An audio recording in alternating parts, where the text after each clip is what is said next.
इसी कथा पंडाल में आकर कोई भगवान का बहुत बड़ा प्रेमी हो जाता है, इतना बड़ा प्रेमी कि पूरा जीवन भगवान नाम में गाते गाते बीत जाता है, पता नहीं चलता।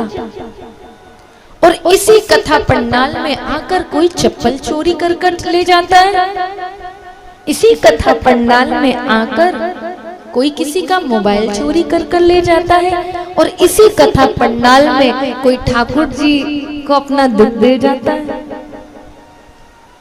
इसी कथा पंडाल में कोई अपने लिए वर ले जाता है प्रभु से मांगकर, और इसी कथा पंडाल में आकर कोई जीवन पर्यंत ब्रह्मचारी हो जाता है।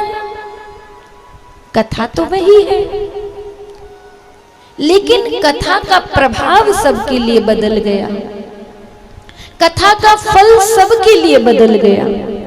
जैसी जिसकी भावना वैसा ही फल दे। कथा को केवल यदि मनोरंजन की दृष्टि से सुनोगे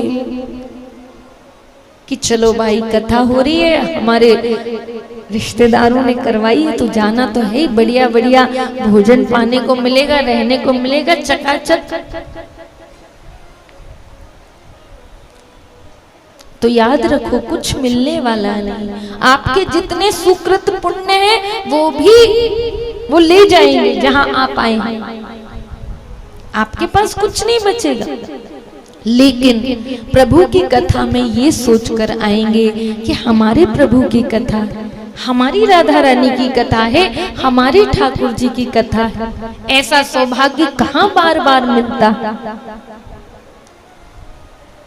और उस कथा को किस लिए सुनेंगे? बोले प्रभु की प्रसन्नता के लिए। जब हम सुनेंगे तो बिन मांगे ही प्रभु सब कुछ दे देते। हम प्रभु से मांगेंगे तो कितना मांगेंगे? जितनी हमारी मानसिकता, जितनी हमारी सोच है। लेकिन जब वो देना चाहेंगे तो पता नहीं क्या दे देंगे।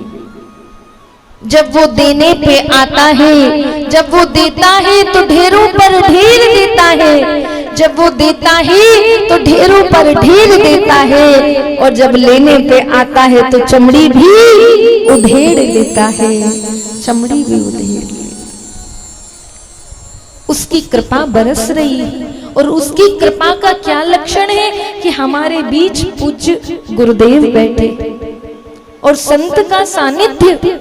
भगवान की कथा की तो अपनी एक महिमा है ही, लेकिन भगवान की कथा में संतों का आगमन हो, गुरुजनों का आगमन हो, ये भगवान की अति कृपा का लक्षण है।